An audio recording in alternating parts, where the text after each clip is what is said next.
Bem-vindos ao canal Sejam Santos, onde vamos explorar a vida e as obras dos santos mais inspiradores da história da Igreja Católica. Nós vamos compartilhar suas histórias, seus ensinamentos e seus exemplos de virtudes, esperando que possam nos inspirar a viver de acordo com os ensinamentos de Cristo. Então, se você quer aprender mais sobre esses santos e descobrir como suas vidas podem ser caminhos que nos levam a Jesus Cristo para nós hoje, inscreva-se no nosso canal e deixe o seu like. Inscreva-se hoje mesmo, divulgue nosso canal a seus amigos e comunidades e nos ajude o nosso canal para que possamos alcançar mais pessoas na divulgação a conhecer mais a vida dos santos. Onde a santidade é uma jornada diária. Faça parte dessa comunidade de busca pela santidade.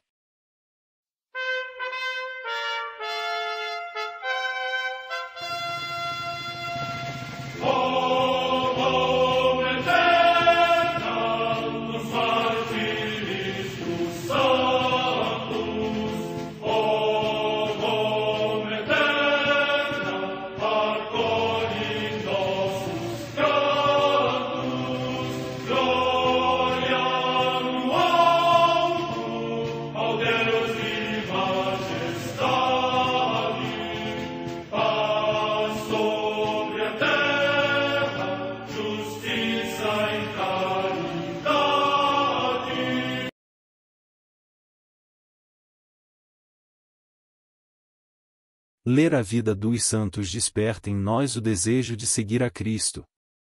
Através de suas vidas podemos aprender as virtudes, a sabedoria e o amor de Deus. Cada santo nos oferece um modelo de vida a ser imitado, como diz São Paulo na carta aos Hebreus, capítulo 12, versículo 1. Estamos rodeados por uma nuvem de testemunhas. A Igreja foi fundada por nosso Senhor Jesus Cristo não apenas como uma instituição, mas uma autêntica família. Os santos mártires, confessores, doutores, as virgens, os santos pastores e todos os demais santos são realmente nossos irmãos que nos precederam no caminho da fé e já estão no céu, para onde também iremos nós, pela graça de Deus. Portanto, sede santos, assim como o vosso Pai Celeste é santo. Mateus capítulo 5, versículo 48. Hoje, dia 6 de julho, celebra a Igreja a vida dessa grande santa, Santa Maria Gorete. A Santa Madre Igreja celebra também nesse dia os santos. Em Nicomédia, na Bitínia, hoje Izmit, na Turquia, Santa Ciríaca, virgem e mártir no tempo do imperador Diocleciano, que é venerada com grande fervor em Tropeia, na Calábria, região da Itália. Morte entre o século III e IV. Em Fiesole, na Etrúria, hoje na Toscana, também região da Itália, São Rômulo, diácono, que é considerado como o primeiro mártir celebrado desta cidade. Data da morte incerta. No Egito, São Cisos o Grande, eremita, singularmente insigne no exercício da vida monástica. Morte no ano 429. Na Escócia, a comemoração de São Paládio, bispo, que, enviado da cidade de Roma à Irlanda, aí morreu no tempo em que São Germano de Auxerre combatia os erros de Pelágio entre os bretões. Morte no ano 432. No território de Armagh, na Irlanda, Santa Monena, abadesa do mosteiro de Kileve por ela fundado. Morte no ano 517. Junto ao rio Reno, na atual Alemanha, São Goar, presbítero, natural da Aquitânia, que, com a aprovação do bispo de Tréveres, fundou um hospício e um oratório para receber os peregrinos e ajudá-los na salvação das suas almas. Morte no século VI. No território de Condado, junto ao maciço do Jura, na Borgonha, hoje na França, São Justo, monge. Data da morte incerta. Em Londres, na Inglaterra, São Tomás Moro, que é comemorado no dia 22 de junho, juntamente com São João Fisher. Morte no ano 1535. Também em Londres, o beato Tomás Alfield, presbítero e mártir, que, num primeiro momento, cedeu à tortura e abjurou da fé católica, mas depois de ter sido mandado para o exílio, arrependeu-se e voltou para a Inglaterra, onde, no reinado de Isabel I, por ter divulgado uma apologia em defesa dos católicos, sofreu o suplício da forca em Tibur. Morte no ano 1585.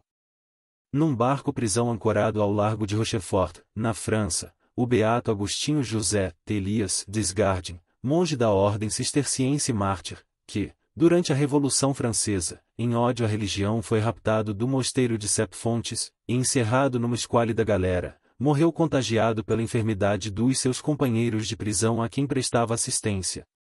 Morte no ano 1794. Em Orange, também na França, a beata Susana Águeda Deloy, Maria Rosa, Virgem da Ordem de São Bento e mártir, que, durante a Revolução Francesa, encerrada com outras 32 religiosas de várias ordens e conventos no mesmo cárcere para morrer em dias sucessivos em ódio ao nome cristão, subiu intrepidamente ao patíbulo. Morte no ano 1794. Em Shuangzhou, localidade próxima de Jixian, no Hebei, província da China, São Pedro Wangzuolong, mártir, que, durante a perseguição dos Yetuan, foi conduzido ao templo do ídolo e, porque se recusou a renegar a fé em Cristo, morreu enforcado num poste. Morte no ano 1900. Em Roma, a beata Maria Teresa Ledochowska, que se dedicou totalmente aos africanos oprimidos pela escravidão e fundou o sodalício de São Pedro Claver. Morte no ano 1922. Em Buenos Aires, na Argentina, a beata Nazária de Santa Teresa, Nazária Inácia Marte Mesa, virgem, que, sendo natural da Espanha e imigrante com a família no México, movida pelo zelo missionário se consagrou totalmente à evangelização dos pobres nas várias nações da América Latina e fundou o Instituto das Missionárias Cruzadas da Igreja. Morte no ano 1943. Vida de Santa Maria Goretti. Há 100 anos, no dia 6 de julho de 1902, no Hospital de Netuno, morria Maria Goretti, barbaramente apunhalada um dia antes na pequena aldeia de Le Ferriere, no Campo Pontino. Pela sua vivência espiritual, pela força da sua fé, pela capacidade de perdoar ao seu algoz, ela põe-se entre as santas mais amadas do século XX. Portanto, oportunamente, a Congregação da Paixão de Jesus Cristo, a quem está confiado o cuidado do santuário onde repousam os restos mortais da santa, quis celebrar esta data com particular solenidade. Santa Maria Goretti foi uma jovem em quem o Espírito de Deus infundiu a coragem de permanecer fiel à vocação cristã, até ao supremo sacrifício da vida. A idade jovem, a falta de educação escolar e a pobreza do ambiente em que vivia não impediram a graça de manifestar nela os seus prodígios. Pelo contrário, precisamente em tais condições apareceu de maneira eloquente a predileção de Deus pelas pessoas humildes. Voltam à mente as palavras com que Jesus bendisse o Pai Celestial por se ter revelado aos pequeninos e aos simples, e não aos sábios, nem aos doutos deste mundo. Mateus 11, 25. Observou-se, justamente, que o martírio de Santa Maria Goretti inaugurou aquele a que se haveria de chamar o século dos mártires. E foi precisamente nesta perspectiva que, no final do grande jubileu do ano 2000, sublinhei que a consciência mais viva não nos impediu, porém, de dar glória ao Senhor por tudo que Ele fez ao longo dos séculos, de modo particular neste último, que deixamos para trás, assegurando à sua Igreja uma longa série de santos e de mártires. Mensagem do Papa João Paulo II, ao centenário da morte de Santa Maria Goretti, 6 de julho de 2002. Maria nasceu em 16 de outubro de 1890, na Itália. Filha de Luigi Goretti e Assunta Carlini, terceira de 7 filhos de uma família pobre, mas rica em fé e virtudes, cultivadas por meio da oração em comum, terço todos os dias e aos domingos missa e sagrada comunhão. No dia seguinte a seu nascimento, foi batizada e consagrada à Virgem. Aos 6 anos recebeu o sacramento da confirmação. Depois do nascimento de seu quarto filho, Luigi Goretti, pela dura crise econômica que enfrentava, decidiu emigrar com sua família para o interior, ainda insalubre naquela época, onde após um ano de trabalho esgotante, Luigi contraiu a malária, e morreu. Como consequência da morte de Luigi, Assunta teve que trabalhar deixando a casa a cargo dos filhos mais velhos. Maria frequentemente chorava a morte de seu pai, e aproveita a qualquer ocasião para ajoelhar-se diante de sua tumba, e rezar para que seu pai goze da glória divina. Junto com a tarefa de cuidar de seus irmãos menores, Maria seguia rezando e assistindo a seu curso de catecismo. Posteriormente, sua mãe contará que o terço lhe era necessário e, de fato, o levava sempre enrolado em volta do pulso. Assim como a contemplação do crucifixo, que foi para Maria uma fonte onde se nutria de um intenso amor de Deus e de um profundo horror pelo pecado. Desde muito pequena ansiava receber a Sagrada Eucaristia. Segundo era costume na época, deveria esperar até os 11 anos, mas um dia perguntou à sua mãe: Mamãe, quando tomarei a comunhão? Quero Jesus. Como vai tomá-la, se não sabes o catecismo? Além disso, não sabes ler, não temos dinheiro para comprar o vestido, os sapatos e o véu, e não temos nenhum momento livre. Pois assim nunca tomarei a comunhão, mamãe. E eu não posso estar sem Jesus. E, o que queres que eu faça? Não posso deixar que comungues como uma pequena ignorante. Diante destas condições, Maria começou a se preparar com a ajuda de uma pessoa do lugar, e todo o povo a ajudar dando-lhe a roupa da comunhão. Desta maneira, recebeu a Eucaristia em 29 de maio de 1902. A comunhão constante acrescenta nela o amor pela pureza e anima a tomar a resolução de conservar essa virtude a todo custo. Um dia, após ter escutado uma conversa maliciosa entre um rapaz e uma de suas companheiras, diz com indignação à sua mãe: Mamãe, que mal havia essa menina! Procura não tomar parte nunca nestas conversações. Não quero nem pensar, mamãe, antes que fazê-lo. Preferiria, e a palavra morrer fica entre seus lábios. Um mês depois, ocorre o que ela sentenciou. Luigi Goretti havia se associado com Giovanni Serenelli e seu filho Alessandro. As duas famílias vivem em quartos separados, mas a cozinha é comum. Luigi se arrependeu em seguida daquela união com Giovanni Serenelli, pessoa muito diferente dos seus, bebedor e carente de discrição em suas palavras. Depois da morte de Luigi, Assunta e seus filhos haviam caído sob o jugo despótico dos Serenelli. Maria, que compreendeu a situação, esforça-se para apoiar sua mãe. Ânimo, mamãe, não tenhas medo, que já estamos crescendo. Basta com que o Senhor nos conceda a saúde. A providência nos ajudará. Lutaremos e seguiremos lutando. Desde a morte de seu marido, Assunta sempre esteve no campo e nem sequer tem tempo de ocupar-se da casa, nem da instrução religiosa dos menores. Maria se encarrega de tudo, na medida do possível. Durante as refeições, não se senta à mesa até que todos estejam servidos, e para ela serve as sobras. Seu cuidado se estende igualmente aos Serenelli.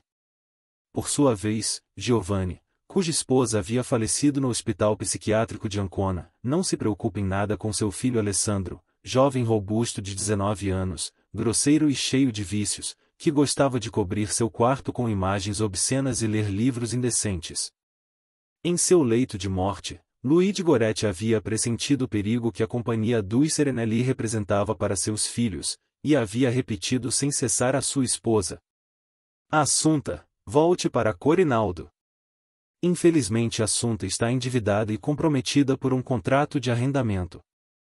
Depois de ter maior contato com a família Goretti, Alessandro começou a fazer proposições desonestas à inocente Maria, que em um princípio não compreende. Mais tarde, ao adivinhar as intenções perversas do rapaz, a jovem rejeita a adulação e as ameaças. Súplica a sua mãe que não deixe sozinha na casa, mas não se atreve a explicar-lhe claramente a causa de seu pânico, pois Alessandro havia ameaçado: se contar algo à tua mãe, te mato.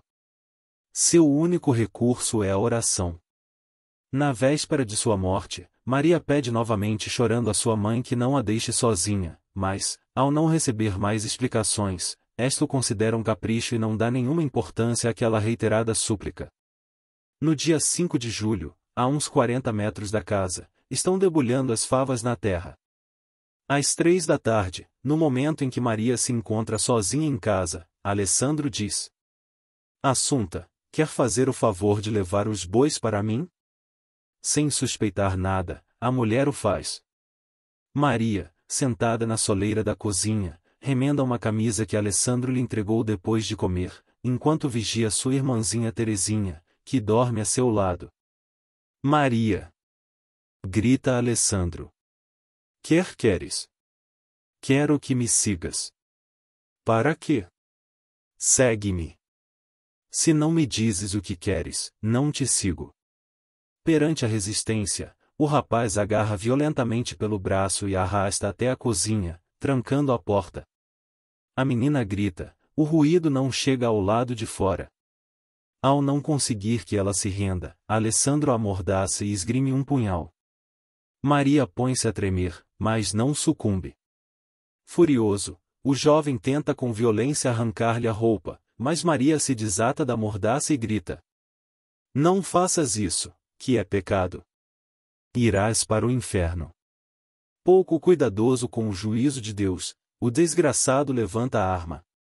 Se não deixar, te mato. Frente àquela resistência, a atravessa com facadas. A menina se põe a gritar: Meu Deus! Mamãe! E cai no chão. Pensando que estava morta, o assassino atira a faca longe e abre a porta para fugir, mas ao escutá-la gemer de novo, volta, pega a arma e atravessa outra vez de parte a parte, depois, sobe e se tranca em seu quarto. Maria recebeu 14 facadas graves e ficou inconsciente. Quase ao mesmo tempo, despertada pelo ruído, Terezinha grita e sua mãe escuta. Assustada, diz a seu filho Mariano: Corre a buscar a Maria, diga-lhe que Terezinha a chama. Naquele momento, Giovanni Serenelli sobe as escadas, e ao ver o horrível espetáculo que se apresenta diante seus olhos, exclama: Assunta, e tu também, Mário, vem. Mário Cimarelli, um trabalhador da granja, sobe as escadas a toda pressa. A mãe chega também. Mamãe! Geme Maria. É Alessandro, que queria me fazer mal. Chamam o médico e os guardas, que chegam a tempo para impedir que os vizinhos, muito exaltados, matassem Alessandro.